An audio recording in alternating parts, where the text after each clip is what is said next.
Hey guys, welcome back. No, I am not dead. I have just been slacking, so sorry about that. But anyway, a lot of cool stuff has happened in my absence that I need to show you. The car's almost done. Check this out. All right, first things first. In my absence, we got the cold air intake mounted properly. At least a hell of a lot better than it was before. It was like floppy, and it just it wouldn't have looked very good at all. So my buddy Ricky came over. He had this random bracket that he pulled from his house. So anyway, we screwed it to the inner fender and then screwed it to the air filter itself. So that gave the support and rigidity on this side. And then we got a longer bolt for the clamp on this side, so that way we could clamp this. This was, with this old bolt, it was just coming off. It just kept slipping off, even though we had it super tight, and it's because we were running out of thread and we were just starting to hit the actual metal on the bolt. So we got a longer bolt. Now this can clamp a hell of a lot tighter, and this ain't going anywhere. So all I just got to do is cut the excess off of that and call that a day. But what I didn't notice, and someone on my Instagram actually pointed it out, and they're like, well, when the engine torques over, that's probably going to screw up your filter. And that is true to an extent. It's probably not going to shift over super hard to screw that up, but I would imagine with the engine vibration and, you know, gassing it hard, because why not, Hemi, it's probably going to pull the screws out of the filter. So I got this little like center section stiffer rubber piece off of my Challenger. So the Challenger's got a cold air intake as well. And then if you guys remember, I had like a little, like an accordion type little center piece that went like right here. And I think I actually will swap those two back out, because when this thing does torque over, I would want the flex to be taken out of like the little floppy part here, instead of just pulling the whole thing and possibly ripping the screws out of the air filter. I know this ain't professional, and I'm sure some of you guys are like, well, why don't you just do this? Because I'm balling on a budget and this just works. It's fine. It's not a big deal. Other thing that we got figured out. Got all the air gaps in the radiator plugged off. So I had an air gap here, obviously up here, and then in between here on the fan shroud. And what you want to do is make sure that when you do a new radiator, that you want to plug off or seal off all the gaps that are in your radiator, because when the air comes through, you want all of the air possible to go through your radiator fins and then out your fan, instead of taking the path of least resistance and either coming out the top or coming out of this little gap in between right here or down here or wherever. So we got all of that taken care of. But something else that we took care of as far as the fan goes, if you guys remember, I had this fan originally like zip tied to the actual radiator itself with radiator zip ties, and then the shroud was over the fan. But my buddy Wyatt, who's going to be coming with me on Power Tour, he's taking his Roadrunner, he pointed out that the fan sitting on the radiator and having the shroud over it is not really doing anything except for creating an air dam right here, because the fan is below the shroud, and so basically the only air that would be coming through is from the fan itself, and then all the other air coming through would just be hitting this and stopping and not really going anywhere. So now that the fan is on the outside of the fan shroud, now the air coming in will be funneled this way and out the fan. That way I'm utilizing every square inch of the radiator instead of just the 16-inch opening for the electric fan. All right, next up, as you guys can see, some of the wiring has already been starting to get squared away and put in some wire loom. So the guys over at Painless Performance, yet again, hooking me up and just sending me just the stuff is so nice, man. So this is their Power Braid wire loom. It's pretty freaking durable, man. Like, this stuff is really nice. Bends quite easy, and they sent me like a different array of loom sizes for different size groups of wiring, rather. So this is like their little one wire stuff. This is probably good for 2 to 3, maybe 4 wires. And then this stuff is, I mean, I've used it so far over here, and I've got about 7 or 8 wires up in this loom. And then they also sent me like a couple shorter sections of like some really big stuff. I'll probably use this in the back where the battery cables are coming actually out of the battery box. So I'll run the battery cables through this one. This is like a slightly smaller version of this, so I might have to figure out something that I can use that for. But it, you know, they also sent like a bunch of zip ties, some heat shrink, electrical tape, stuff like that. And so, like I said, my buddy Ricky was over, and we started, you know, securing all the wiring, and it's actually going together really, really nicely, pretty relatively smoothly.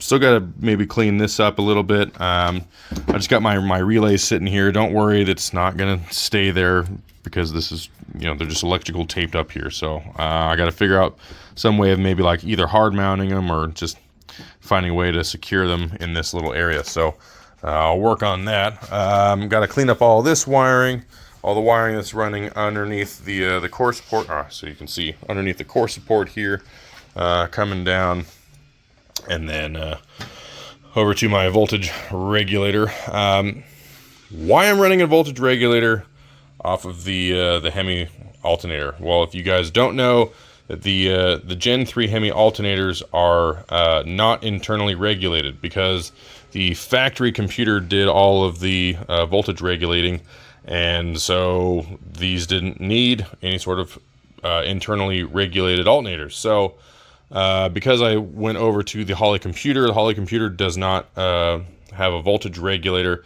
so I had to mount one from the to the outside. This is just temporary until I can get a internally regulated alternator, but I think I might run this just for now because it does work and it works well. So I'll just clean up all the wiring and just run that for right now. I might actually get a new one because this is the one off of my original setup, so with the 318 and whatnot. So I might get a new one, but other than that, that's fine. What else is happening? So, ooh, check this out. You guys are gonna dig this. So my friends over at I Did It Steering, they hooked me up. So they sent me the correct wheel adapter.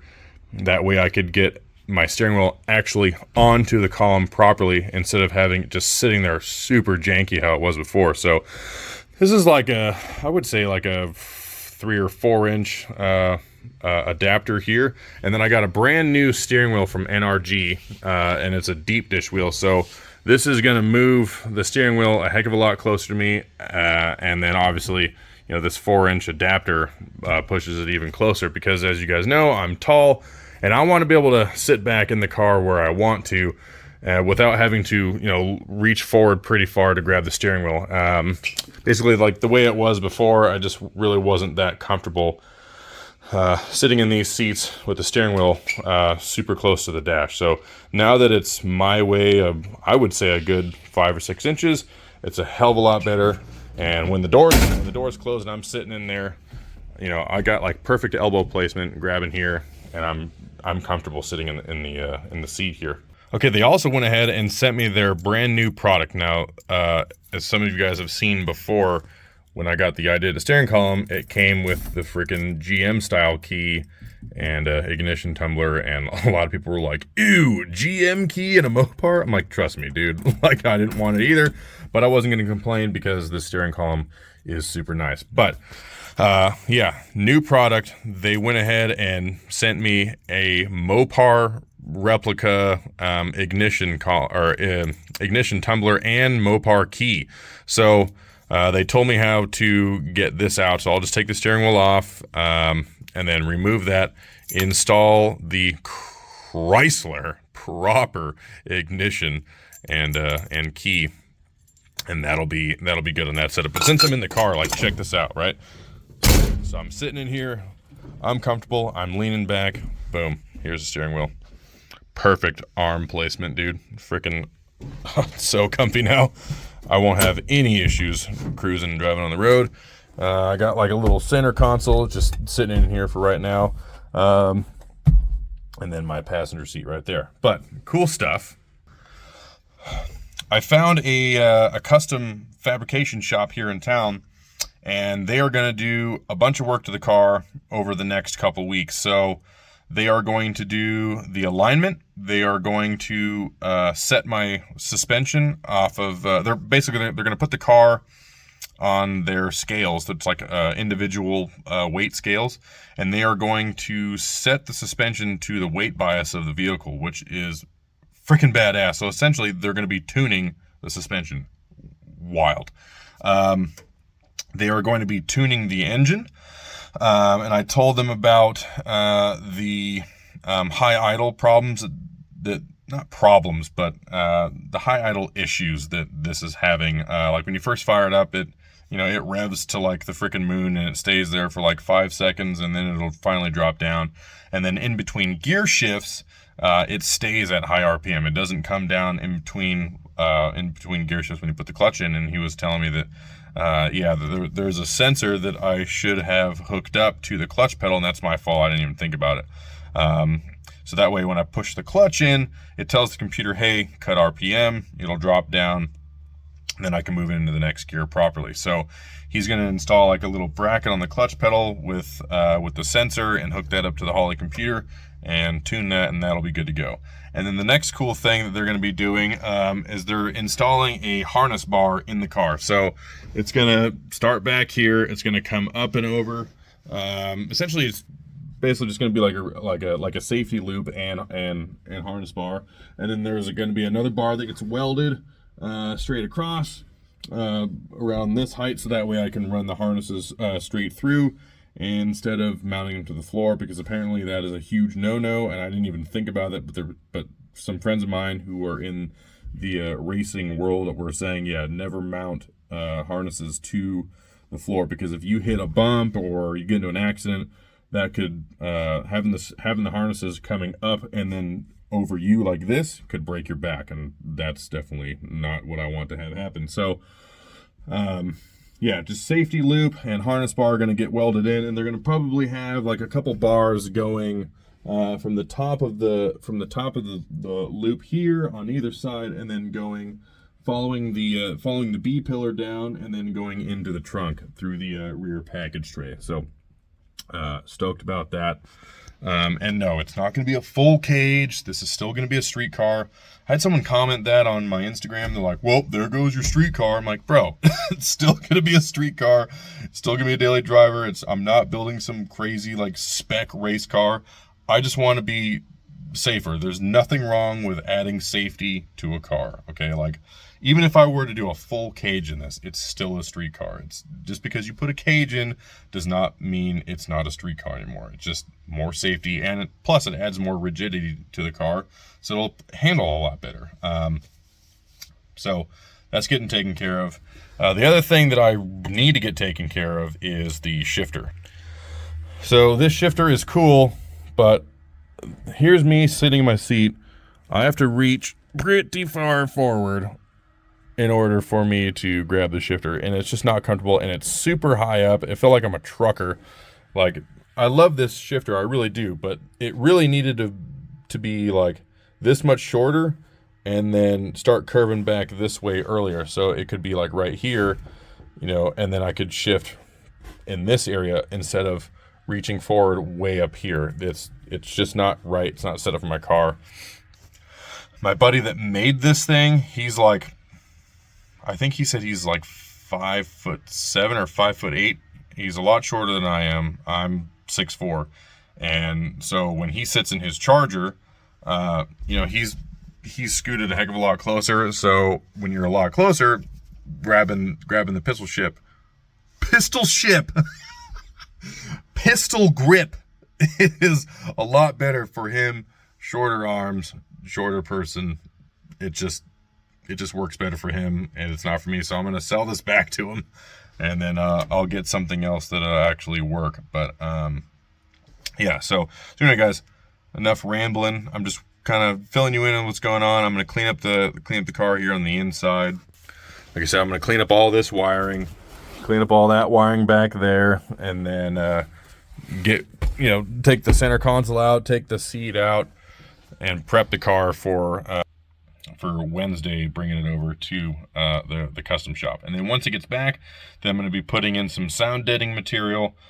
Put on the floors, put on the firewall back here, maybe some on the inside of the doors and stuff like that, and in the trunk. And that's really going to help with the road noise. It's going to seal off some pinholes that I've got in my floor. It's also going to help a lot with the heat coming from the engine, from the exhaust, and from the heat coming up off the road. It's going to be hot in the summertime over in doing power tour in the Midwest. When I was in the Marines, my MOS school was in Fort Leonard Wood, Missouri during June and July, and it was the freaking worst. Like, I hated it. I mean, I got used to it, but I freaking hated it. It's not fun. But anyway, so I'm gonna get going, cleaning this stuff up, tucking some more wire away, and then I'll do another episode over at the fab shop, having all the work getting done to it. It's gonna be really cool. Thanks for watching, and we'll see you next time.